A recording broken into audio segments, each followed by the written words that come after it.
నమస్తే Santosh, welcome to 30/60. ముందుగా headlines.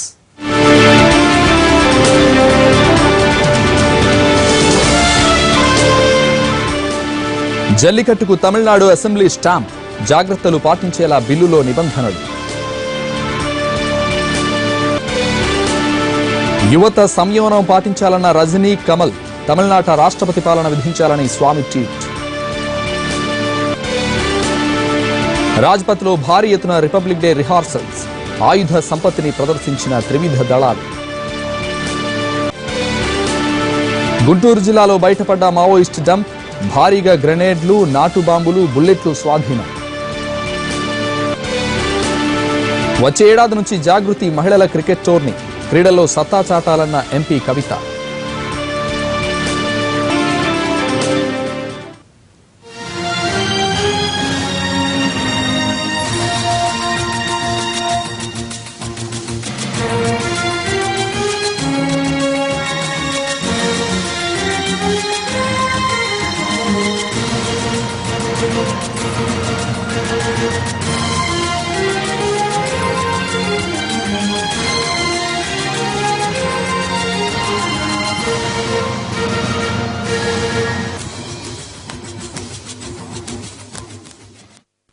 AP రాజధాని అమరావతి చుట్టుపక్కల టెర్రరిస్ట్ మావోయిస్టుల కలకలం రేగుతోంది. మొన్నటికి మొన్న మచిలీపట్నంలో ఐసిస్ సానుభూతి పరులను పట్టుకున్నారు.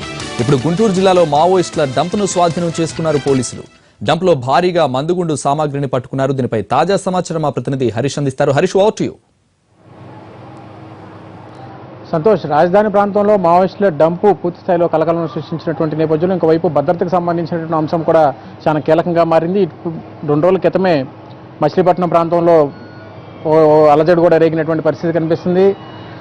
ఇతర ప్రాంతాల నుంచి వచ్చినటువంటి నక్సల్స్ ఎవరైతే ఉన్నారో వాళ్ళందరూ కూడా రాజధాని ప్రాంతంలో తిరుగుతున్నటువంటి నేపథ్యంలో గత 5 నెలల క్రితమే ఒక మహిళా మావోయిస్టు భూతం అన్నపూర్ణ అనేటువంటి మహిళా మావోయిస్టు పోలీసులకు చిక్కినటువంటి పరిస్థితి. దీంతో పూర్తి స్థాయిలో భద్రతను కూడా కట్టుదిట్టం చేశారు. ఇంకోవైపు ఏఓబీ ఎన్కౌంటర్ తదితర పరిణామాలు జరిగినటువంటి నేపథ్యంలో భద్రతకు సంబంధించినటువంటి అంశం మీద పూర్తి స్థాయిలో దృష్టి సారించినటువంటి పరిస్థితి. గత కొద్ది రోజుల క్రితమే కేంద్రం నుంచి కూడా పూర్తి స్థాయిలో నిఘా వర్గాల హెచ్చరికలు జారీ చేసినటువంటి నేపథ్యంలో ఇటు ఆంధ్ర ఏపీకి సీఎం, మరోవైపు ఒరిస్సాకు సంబంధించినటువంటి సీఎంకి, అదేవిధంగా తెలుగుదేశం బీజేపీకి సంబంధించినటువంటి ముఖ్య నాయకులు, ఇంకోవైపు ఒరిస్సాకు సంబంధించినటువంటి నేతలకు కూడా భద్రతకు సంబంధించినటువంటి అంశం చాలా కీలకంగా మారింది. భద్రతకు సంబంధించినటువంటి చర్యలు తీసుకోవాలని చెప్పి కూడా హెచ్చరికలు జారీ చేసినటువంటి నేపథ్యంలో ఇంకోవైపు కేంద్రం నుంచి ఇప్పటికే చంద్రబాబు నాయుడుకి అదనంగా భద్రతని పంపించేందుకు ఎన్ఎస్జీకి సంబంధించినటువంటి టీం ఏదైతే ఉందో ఆ టీం పూర్తిగా భద్రతకు సంబంధించినటువంటి వ్యవహారం, సీఎంకి సంబంధించినటువంటి వ్యక్తిగత భద్రతకి సంబంధించినటువంటి వ్యవహారం మీద దృష్టి పెట్టింది. ఇంకోవైపు చూసుకుంటే కనుక మచిలీపట్నం ప్రాంతం నుంచి ఇంకోవైపు గుంటూరులో ఉన్నటువంటి ఒక ప్రైవేటు లెక్చరర్గా పనిచేస్తున్నటువంటి వ్యక్తి కూడా ఇతర విదేశాలకు వెళ్ళి అక్కడి నుంచి ఉపాధి లేక గల్ఫ్ దేశాలకు వెళ్ళి అక్కడ సంఘ విద్రోహ శక్తుల చేతిలోకి వెళ్ళి అక్కడి నుంచి వాళ్ళు సంఘ విద్రోహ కార్యకలాపాలకు పాల్పడేందుకు అందులో ట్రైనింగ్ తీసుకున్నటువంటి నేపథ్యంలో ఐసీసీకి సంబంధించినటువంటి కార్యకలాపాలు కొనసాగించాలని చెప్పి కూడా నిఘా వర్గాలు, కేంద్రం నుంచి నిఘా వర్గాలు హెచ్చరించాయి. ఒకవైపు రాజధాని ప్రాంతం గుంటూరులో నక్సల్స్కి సంబంధించినటువంటి డంపు స్వాధీనం చేసుకున్నటువంటి నేపథ్యంలో అంతకుముందు మహిళా మావోయిస్టు పోలీసులకు చిక్కినటువంటి నేపథ్యంలో వైద్యం కోసం వచ్చి పోలీసులకు చిక్కినటువంటి నేపథ్యం. ఇంకోవైపు మచిలీపట్నం ప్రాంతంలో విదేశాలకు వెళ్ళి అక్కడ ఉపాధి అవకాశాలు కోల్పోయి ఐసిస్ వంటి తీవ్రవాద సంస్థల చేతిలోకి వెళ్ళి అక్కడ శిక్షణ పొందుతున్నటువంటి విషయాలు కేంద్ర నిఘా వర్గాలు రాష్ట్ర ప్రభుత్వాలకి సమాచారం అందించినటువంటి నేపథ్యంలో మొత్తం రాజధాని ప్రాంతంలో ఒక అలజడి వాతావరణం నెలకొంది. ఇంకోవైపు పోలీసులు మాత్రం ఈ వ్యవహారంలో పూర్తి స్థాయిలో దృష్టి సారించారు. డీజీపీ స్థాయిలో ఉన్నటువంటి అధికారులంతా కూడా ఇప్పటికే వీఐపీలకు సంబంధించినటువంటి భద్రత మీద ప్రత్యేకమైనటువంటి దృష్టి సారించారు. ప్రధానంగా ముఖ్యమంత్రి, ఆ తర్వాత ఇతర ముఖ్య నాయకులకు సంబంధించినటువంటి భద్రత, ఇంకోవైపు జిల్లాల వారీగా జరుగుతున్నటువంటి కార్యకలాపాలు, 13 జిల్లాల్లో జరుగుతున్నటువంటి మావోయిస్ట్ కార్యకలాపాలు ప్రధానంగా గుంటూరు ప్రాంతంలో అంటే రాజధాని ప్రాంతంలో ఒకవైపు మాజీ మహిళా మావోయిస్టు పట్టుబడినటువంటి నేపథ్యంలో ఇప్పుడు రాజధాని జిల్లాలో మావోయిస్టు డంపును కూడా స్వాధీనం చేసుకున్నటువంటి నేపథ్యంలో వ్యవహారం మొత్తం మీద పోలీసు శాఖ మీద తీవ్రమైనటువంటి ఒత్తిడికి గురి చేస్తుంది. ఇంకోవైపు కేంద్రం నుంచి నిఘా వర్గాలు కూడా హెచ్చరికలు జారీ చేసినటువంటి నేపథ్యంలో ఒకవైపు మచిలీపట్నం, ఇంకోవైపు గుంటూరు జిల్లా, ఈ రెండు కూడా రాజధాని ప్రాంతంలో ఉంటూ రాజధాని చుట్టుపక్కల ప్రాంతాల్లో ఉన్నటువంటి నేపథ్యంలో ఒకవైపు మచిలీపట్నం నుంచి కేంద్ర స్థాయి వరకు కూడా ఐసిస్ వంటి ఉగ్రవాద సంస్థల్లోకి వెళ్తున్నారని చెప్పి కేంద్ర నిఘా వర్గాలు హెచ్చరించడం, ఇంకోవైపు నక్సల్స్ ఏఓబి ఎన్కౌంటర్ తర్వాత ఎప్పుడు ఎటువంటి దాడాన్ని చేయొచ్చని చెప్పి కేంద్రం నుంచి వచ్చినటువంటి ఆదేశాలు డిసెంబర్ 26 తారీఖున స్పష్టమైనటువంటి ఆదేశాలు పోలీసులకు వచ్చినటువంటి నేపథ్యంలో ఇప్పుడు మావోయిస్ట్ డంపును కూడా అధికారులు స్వాధీనం చేసుకోవడం తీవ్రస్థాయిలో చర్చనీయాంశంగా మారింది. ఈ వ్యవహారం మీద ఇప్పటికే డీజీపీ ఉన్నతాధికారులతో కూడా సమీక్ష నిర్వహిస్తున్నారు. డంపు స్వాధీనం చేసుకున్నటువంటి పరిస్థితులు, అక్కడ ఉన్నటువంటి వ్యవహారం ఏంటన్న దాని మీద ఉన్నతాధికారులతో సమీక్ష నిర్వహిస్తున్నారు. ఇంకోవైపు ఇక్కడ ప్రత్యేకమైనటువంటి ప్రశ్న కూడా ఉత్పన్నమవుతుంది. ఇప్పటికే డంపు స్వాధీనం చేసుకున్నామని చెప్పి పోలీసులు చెప్తున్నారు. అయితే కూంబింగ్ ఎప్పటి నుంచి జరుగుతుంది, ఎప్పటి వరకు కూంబింగ్ ముగిసింది అన్నది మీద కూడా కొంత చర్చనీయాంశంగా మారింది. కూంబింగ్ మొదలైనటువంటి ప్రాంతం అక్కడ ఏమేమి దొరికినాయి అన్నది కూడా కొంత చర్చనీయాంశంగా మారినటువంటి నేపథ్యంలో నక్సల్స్ ఎవరైనా దొరికారా, కేవలం డంపు మాత్రమే స్వాధీనం చేసుకున్నారా అన్న దాని మీద మాత్రం పోలీసులు ఇంకా క్లారిటీ ఇవ్వలేదు.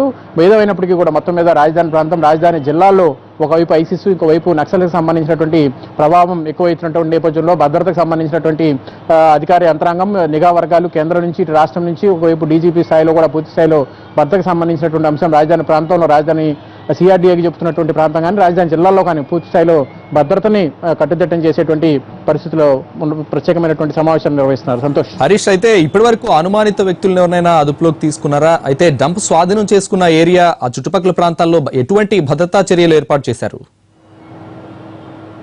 డంపు స్వాధీనం చేసుకున్నటువంటి ప్రాంతం ప్రస్తుతం అయితే గుంటూరు ప్రకాశం జిల్లాకు సంబంధించినటువంటి సరిహద్దు ప్రాంతంగా చెప్తుంది. ఇక్కడ అనేకమైనటువంటి సంఘటనలు కూడా జరిగాయి. ప్రధానంగా నల్లమల్లకు సంబంధించి ఒకనొక సందర్భంలో పోలీసులు బస్సులో వెళ్తుండగా వారి మీద కాల్పులు జరిపారు. అయితే ఆ సమయంలో మాత్రం పోలీసులు అంతా కూడా సురక్షితంగా బయటపడినటువంటి పరిస్థితి.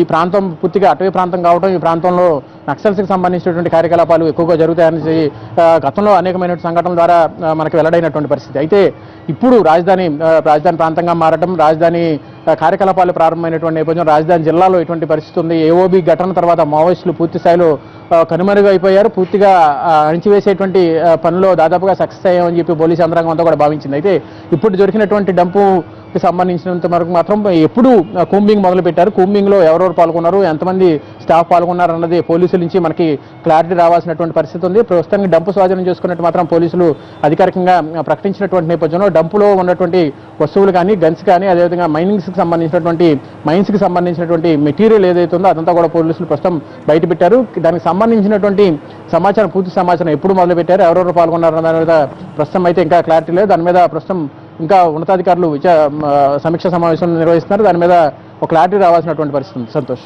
Thank you Harish. Bulletin short break తీసుకుందాం. Stay with us. Back to news. Polavaram dump yard విషయంలో పవన్ వ్యాఖ్యలపై పరోక్షంగా స్పందించారు. ఎవరో ఏదో చెబితే వాటిని ఆధారంగా చేసుకుని అభ్యంతరాలు చెప్పడమేనా అంటూ పోలవరం లంక భూముల విషయంపై మాట్లాడిన పవన్ ను ప్రశ్నించారు. అసలు పోలవరంలో ఎంత పని జరుగుతుంది, ప్రాజెక్టు భూసేకరణకు ఖర్చు ఎంత అనే విషయాలు తెలుసా అంటూ ప్రశ్నించారు. రాజకీయ అనుభవం లేని వారు, ట్రాక్ రికార్డ్ లేని వారు నన్ను ప్రశ్నిస్తున్నారు అంటూ ఘాటుగా కౌంటర్ ఇచ్చారు సీఎం. ప్రజలు గుర్తుపెట్టుకోవాల్సిన అవసరం ఉంది. తెలుగుదేశం ప్రభుత్వం రాష్ట్ర భవిష్యత్తు కోసం అహర్నిశలో పనిచేస్తున్నాం. ఎప్పుడూ జరగని పని, అభివృద్ధి కానీ, సంక్షేమం కానీ, ఫ్యూచరిస్టిక్ డెవలప్మెంట్ కానీ జరుగుతూ ఉంది. జరిగినప్పుడు, జరుగుతున్నప్పుడు చూసి ఓర్వలేని కొన్ని పార్టీలు, కొంతమంది వ్యక్తులు, వాళ్ళకి ఉద్యోగం కావాలి, ఓట్లు కావాలి, లేకపోతే భవిష్యత్తులో వాళ్ళ పార్టీలో పోటీ చేసేదో చేయాలి, దానికోసం ప్రజలను వాడుకోవాలని ప్రయత్నం చేస్తున్నారు. ఐఎమ్ రిక్వెస్టింగ్ ఆల్ యూత్, ఈరోజు ఒక పోలవరం ప్రాజెక్టుకి 35-40 వేల కోట్లు కావాలి. ఆ విషయాలు గుర్తుపెట్టుకోవాల్సిన అవసరం ఉంది. ఒక ప్రాజెక్టే కాదు, ప్రతి ఒక్క ప్రాజెక్టు ప్రత్యేక హోదాకి ఇచ్చేటన్ని ఇస్తామని చెప్పిన తర్వాత ఈఏపీ ద్వారా మనకు వచ్చే సెంట్రల్లీ స్పాన్సర్డ్ స్కీమ్స్ అన్నీ ఇస్తామని చెప్పిన తర్వాత నేను ఒప్పుకున్నాను. డెఫినెట్గా అన్యాయం జరిగితే నేనే గట్టిగా పోరాడతా. నాకేం మొహమాటం లేదు, నాకేమీ ఎక్కడ ఇప్పుడే కాదు, ఎప్పుడూ నాకేం భయం లేదు, మొహమాటం లేదు. నిర్మోహమాటంగా చెప్పగలుగుతాను, నిర్మోహమాటంగా అడగగలుగుతాను. ఎందుకు సెంటర్తో బాగున్నారని కొంతమంది క్వశ్చన్ చేస్తాను. ఎందుకు బాగున్నానంటే రాష్ట్రం కోసం బాగున్నాను. లేకుంటే నాకేం పని ఉంది ఢిల్లీలో? నాకు పని అంతా ఏంటి? ఢిల్లీలో రాష్ట్ర ప్రయోజనాలు కాపాడడం, అభివృద్ధి చేయడం. మనం గొడవ పెట్టుకొని అన్ని ప్రాజెక్టులు పెండింగ్ పెట్టుకొని, అన్ని క్లియరెన్స్ రాకుండా చేసుకుని ఏ పని జరగకుండా కేంద్రం తిట్టుకుంటా వాళ్ళు చేయలేదు కాబట్టి మేము చేయలేదని చెప్పుకుంటూ వస్తే సమస్య పరిష్కారం అవుతుందా? I'm asking. నాకంటే అనుభవం ఉందండి వీళ్ళంతా. ఇప్పుడు మాట్లాడే వాళ్ళు ఎవరైనా పాలిటిక్స్లో ఉన్నారా? ఎప్పుడు అడ్మినిస్ట్రేషన్ చేశారా? ఏమైనా రిజల్ట్స్ ప్రూవ్ చేశారా? ఎక్కడన్నా ఫలితాలు రాబట్టినటువంటి ట్రాక్ రికార్డు వీళ్ళకుందా? మరి అంత ఈజీ కాదు కదా రాజకీయం అంటే, డెవలప్మెంట్ అంటే. చాలామంది మాట్లాడతారు, ఎలక్షన్లో ఎక్కువ కూడా మాట్లాడచ్చు, కానీ చేసి చూపించాలి కదా.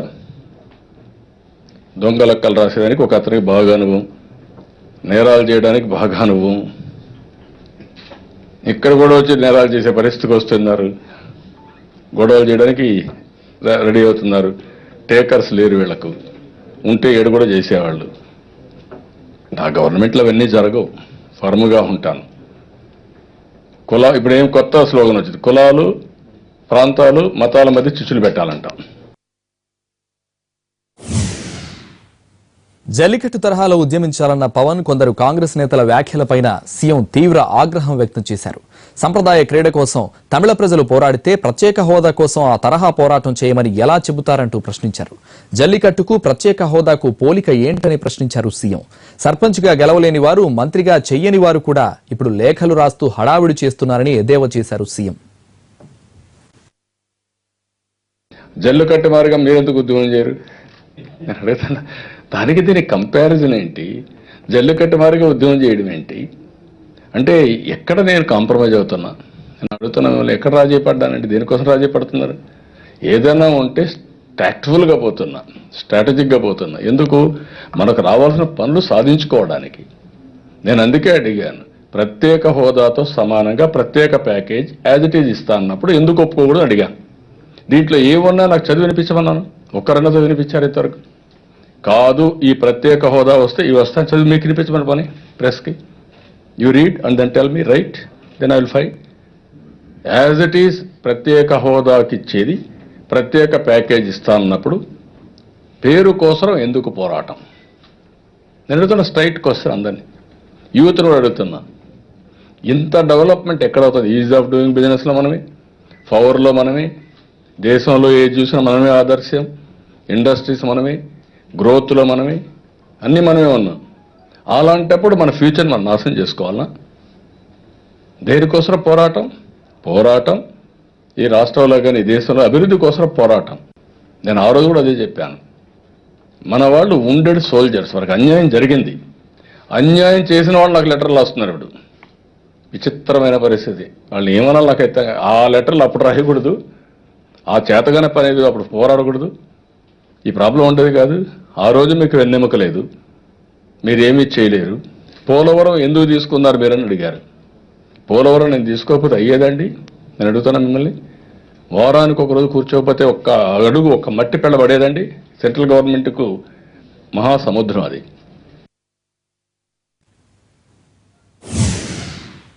ప్రత్యేక హోదాపై ట్వీట్స్ తో వేడి పుట్టిస్తున్నారు జనసేన అధినేత పవన్ కళ్యాణ్. తల ఎగరేసే ఉత్తరాది నాయకత్వం దక్షిణాది ఆత్మగౌరవాన్ని కించపరుస్తూ పోతే చూస్తూ కూర్చోమన్నారు.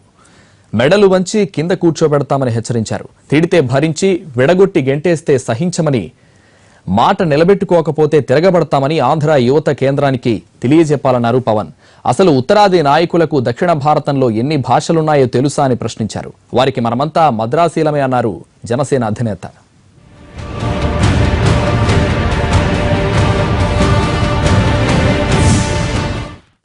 ప్రత్యేక హోదా అనేది ముగిసిన అధ్యాయమన్నారు ఎంపీ రాయపాటి సాంబశివరావు. జల్లికట్టు ఉద్యమం తమిళనాడు రాష్ట్రానికి సంబంధించిందన్న ఆయన, ఏపీకి హోదా ఇస్తే ఇంకా 10 రాష్ట్రాలు అడుగుతాయి కాబట్టి ప్రధాని ఇవ్వరని తేల్చి చెప్పారు.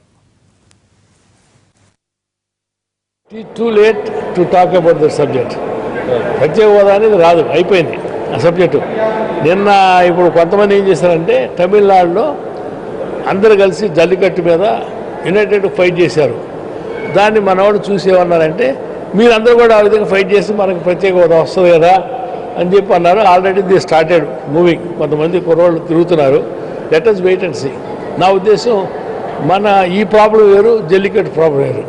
Jallikattu limited to that state, వేరే ఇప్పుడు ప్రత్యేక హోదా అనేటప్పటికల్లా మన స్టేట్తో పాటు ఇంకా 10 స్టేట్లు అడుగుతున్నాయి. దాంతో ప్రైమ్ మినిస్టర్ ఒప్పుకోడు, రాదు అది. అందుకనే దానికి ఆర్డినేట్గా మనకి ఈ ఇచ్చారు. వర్క్స్ కానీ, పోలవరం కానివ్వండి, అని కూడా ఫండ్స్ ఇస్తున్నారు క్యాపిటల్ గారు. అది అంతేగాని మనమేం ఊరికి తీసుకోలేదు, అన్ని కూడా మనం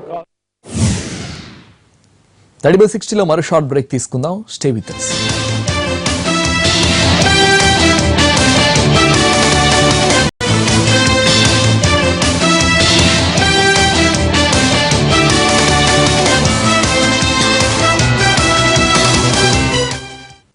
బ్యాక్ టు న్యూస్. జల్లికట్టుకు న్యాయపరమైన చిక్కులు ఒక్కొక్కటిగా తొలగుతున్నాయి. తాజాగా జల్లికట్టు బిల్లుకు తమిళనాడు శాసనసభ ఏకగ్రీవంగా ఆమోదించింది. ప్రత్యేకంగా సమావేశమైన అసెంబ్లీలో సీఎం పన్నీర్ సెల్వం ఈ బిల్లును ప్రవేశపెట్టారు.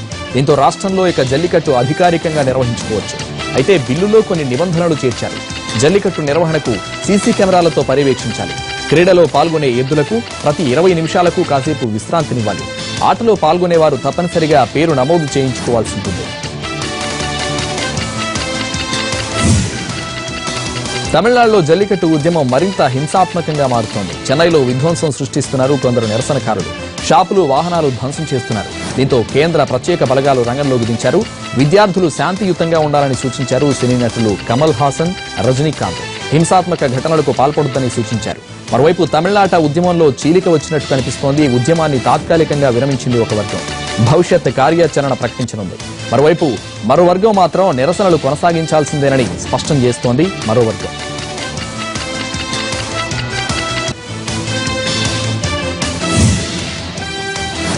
మరోవైపు జల్లికట్టు ఉద్యమకారులపై పోలీసులు లాఠీ జలిపిస్తున్నారు. కోయంబత్తూరులో నిరసనకారులపై లాఠీ చార్జ్ చేశారు పోలీసులు. బస్టాండ్ దగ్గర బస్సులను అడ్డుకోబోయిన వారిని లాఠీలు విరిగేలా కొట్టారు. ఆందోళనకారుల వెంటపడి మరీ తరిమారు. పోలీసులు లాఠీ చార్జ్లో పలువురికి గాయాలయ్యాయి. బాధితులను అంబులెన్స్లో ఆసుపత్రికి తరలించారు. దీనిపై ప్రజల ఆగ్రహం వ్యక్తం చేశారు. శాంతియుతంగా ధర్నాలు చేసేవారి మీద లాఠీ చార్జ్ చేయడాన్ని తప్పుపడుతున్నారు.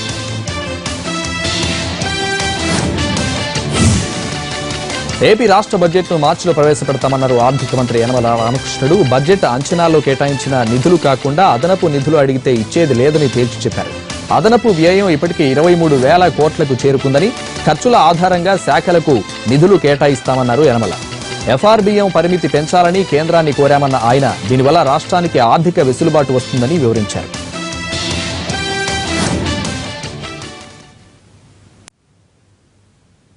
ఏంటంటే మనకు కానీ ఆల్ స్టేట్స్ కానీ ఇంతకుముందు మన డెవల్యూషన్స్ అన్నీ కూడా ఊహించి పెట్టేవాళ్ళం. మనకు రాష్ట్రాలకు ఎంత వస్తుంది ఏంటి అనేది అంటే ఇమాజినేషన్లో పెట్టేవాళ్ళం, ఊహించేవాళ్ళం. లాస్ట్ ఇయర్ ఎంత వచ్చింది కాబట్టి. ఇప్పుడు ఆ పరిస్థితి లేదు. ఎందుకంటే వాళ్ళు February 1st వాళ్ళు బడ్జెట్ ప్రవేశపెడుతున్నారు అనేది మనం చూస్తూ ఉన్నాం. అంచేత ముందు సెంట్రల్ బడ్జెట్ ప్రవేశపెట్టడం అనేది మనకు కొంత అవగాహన వచ్చేస్తుంది. సెంటర్ నుంచి ఏ డెవల్యూషన్స్ వస్తాయి, ఎంత వస్తాయి, అదేవిధంగా వాళ్ళు ఇచ్చేటువంటి గ్రాంట్స్ ఇన్ ఎయిడ్ ఏంటి, అదేవిధంగా వాళ్ళు ఇచ్చేటువంటి స్టేట్కి ఇవ్వాల్సినటువంటి ఏమేమి ఉంటాయో అన్నీ కూడా మన బడ్జెట్ ప్రవేశపెట్టే ముందే మనకు తెలుస్తాయి కాబట్టి, ప్రిపరేషన్ ముందే తెలుస్తాయి కాబట్టి బేసింగ్ ఆన్ దైర్ ఇండికేషన్స్ అవుతూ మనం బడ్జెట్ ఫుల్ ప్లెజ్డ్గా పెట్టుకోవడానికి, రియాలిటీగా పెట్టుకోవడానికి, రియలిస్టిక్ బడ్జెట్ పెట్టుకోవడానికి మనకు అవకాశం వస్తుంది. బడ్జెట్ ఎస్టిమేట్స్లో ప్రకారంగా ఇచ్చినటువంటి అలాట్మెంట్ ఉంటే దాని మీద ఎక్కువ ఎక్స్పెండిచర్ జరగడం లేదు. దాంట్లో గ్యాప్స్ ఉన్నాయి. అది గ్యాప్ ఉండగానే అడిషనల్ ఎక్స్పెండిచర్ అడుగుతున్నారు. అంచేత మా డిపార్ట్మెంట్ కూడా నేను చెప్పింది, ఎక్కడైతే రియల్ ఎక్స్పెండిచర్ చేయాలో బడ్జెట్ ఎస్టిమేట్స్ ప్రకారంగా అక్కడ కానీ గ్యాప్ ఉన్నట్లయితే. కేసీఆర్ సర్కార్ విద్యా వ్యవస్థను నాశనం చేస్తోందని, టీఆర్ఎస్ పాలనలో ఉద్యోగులకు అన్యాయం జరుగుతోందని ఆరోపించారు టీపీసీసీ చీఫ్ ఉత్తమ్ కుమార్ రెడ్డి. బడ్జెట్లో విద్యకు తక్కువ నిధులు కేటాయించిందని, ప్రభుత్వ విద్య కనుమరుగైపోయే రోజులొచ్చాయని ఆవేదన వ్యక్తం చేశారు. గాంధీ భవన్లో తెలంగాణ స్టేట్ టీచర్స్ ఫెడరేషన్ డైరీని ఆవిష్కరించిన ఆయన టీఆర్ఎస్ సర్కార్పై విరుచుకుపడ్డారు.